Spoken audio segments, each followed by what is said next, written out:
చేస్తున్నాం. అందరికీ నమస్కారం అండి. ముందుగా సుదర్శన్కి జన్మదిన శుభాకాంక్షలు.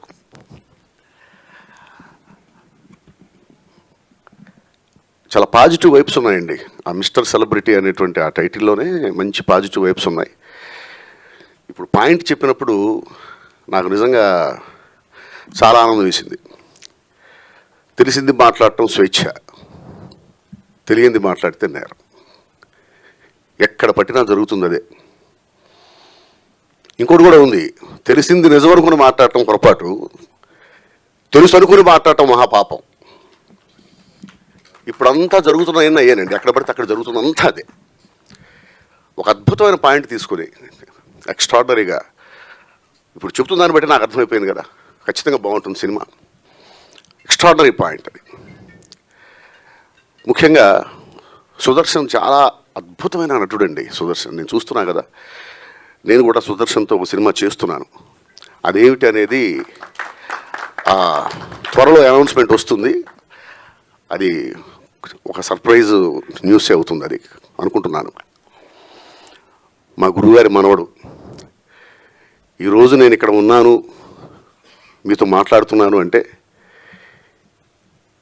ఎన్నో సినిమాలు నేను ఎప్పుడు చెప్తూ ఉంటా, పరుచూరు బ్రదర్స్కి నేను ఏకలవ్య శిష్యుండే అని. వాళ్ళ సినిమాలు చూసి విచిత్రమైన విషయం ఏంటంటేనండి,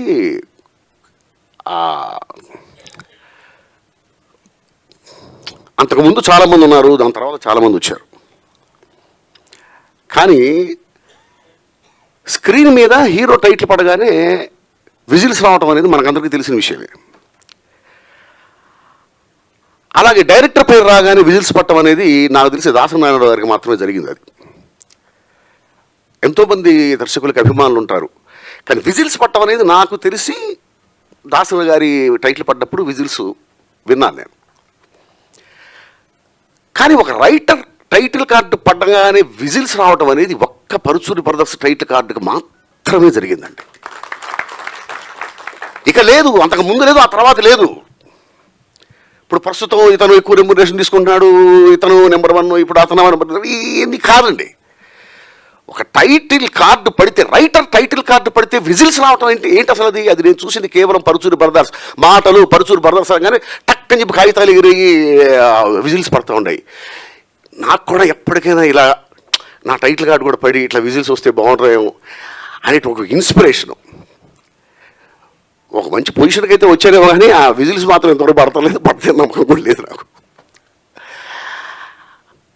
అంత గొప్ప మహానుభావులు మా గురుగారు పరుచూరి వెంకటేశ్వరరావు గారి మనవడు అనగానే ఖచ్చితంగా అద్భుతమైన టాలెంట్ ఉంటుంది. దానికి మళ్ళీ ఆలోచించాల్సిన అవసరం ఉంది, చూడాల్సిన అవసరం ఉంది. నేను ఫస్ట్ మనిషిని కలవగానే నాకు అర్థమైపోయింది, విపరీతమైన డెడికేషను, ఏదో చేయాలనేటువంటి కసి, పెద్దల పేరు నిలబెట్టాలనేటువంటి పట్టుదల, ఇవి ఉంటే చాలండి, పైకి వచ్చేస్తారు ఎవరైనా. అలాగే మంచి పాయింట్తో సినిమా స్టార్ట్ చేశారు. నాకు డైరెక్టర్ గారిలో కూడా మంచి కసి కనిపిస్తూ ఉంది, పట్టుదల కనిపిస్తూ ఉంది. ఎందుకంటే తీసుకున్న పాయింటే చాలా మంచిదండి. అసలు ఆ పాయింట్తో వెళ్దాం అనేటువంటి ఆలోచన చాలా గొప్ప విషయం. అది నేను సినిమా చూడలేదు, ఖచ్చితంగా బాగానే ఉంటుంది అనేటువంటి నమ్మకం నాకుంది. ఈ సినిమా బాగా ఆడాలి, ప్రొడ్యూసర్స్కి బాగా డబ్బులు రావాలి, గొప్ప ప్రశంసలతో విజయవంతం అవ్వాలి సినిమా. సుదర్శన్తో నెక్స్ట్ తీసే సినిమాకి మంచి బిజినెస్ అవ్వాలి సినిమా వల్ల.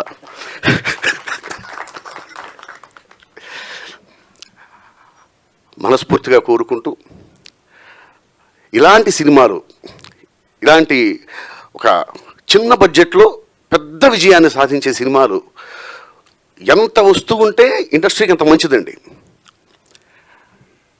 దాసరి గారు కూడా ఎప్పుడు చెప్పేది అదే, బడ్జెట్ తక్కువై ఉండాలి, రాబడి ఎక్కువై ఉండాలి. ఇప్పుడు అలాంటి సినిమాలు కూడా వస్తూ ఉన్నాయి.